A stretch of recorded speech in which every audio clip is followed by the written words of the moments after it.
হেরে হতাশ রোহিত, এমনটা হতেই পারে মনে করছেন ভারতের অধিনায়ক রোহিত শর্মা। শ্রীলঙ্কা বিরুদ্ধে হারের পর যে সমালোচনা হবে তা বুঝতেই পারছেন রোহিত শর্মা। ভারত অধিনায়ক ম্যাচ শেষে বলেন তার হতাশার কথা। রবিবার দ্বিতীয় একদিনের ম্যাচে 32 রানে হেরে যায় ভারত। 241 রানের লক্ষ্য দিয়েছিলেন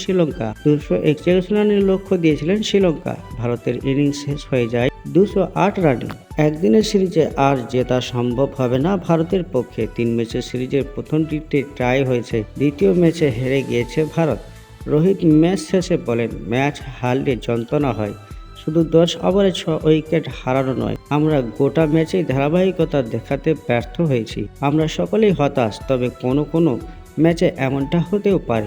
আমরা ভালো খেলতে পারিনি, তবে কিভাবে খেলেছি সেটা নিয়ে বেশি ভাবতে রাজি নয়। কলম্বোর পিচে ব্যাট করা কঠিন ছিল, স্পিনাররা যথেষ্ট সাহায্য পাচ্ছিলেন। রোহিত বলেন, এই ধরনের পিচে তাড়াতাড়ি মানিয়ে নিতে হয়।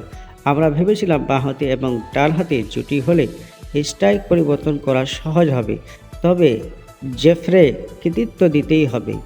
6টা উইকেট তুলে নিলেও আমি 65 রান করতে পেরেছি, কারণ আমি ঝুঁকিপূর্ণ ব্যাটিং করেছিলাম। কিছু সময় এটা প্রয়োজন হয়, আমি বলছি না আমার মতো করে খেলতে।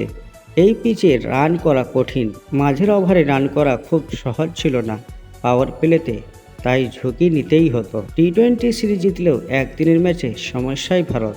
প্রথম ম্যাচ টাই হয়েছিল, শ্রীলঙ্কার করা 230 রান তুলতে নেমে ব্যর্থ হয়েছিল বিরাটরা। রবিবার 240 রান করে শ্রীলঙ্কা, সেই রান তুলতেই পারল না ভারত। 208 রানে শেষ হয়ে গেল রোহিতের ইনিংস।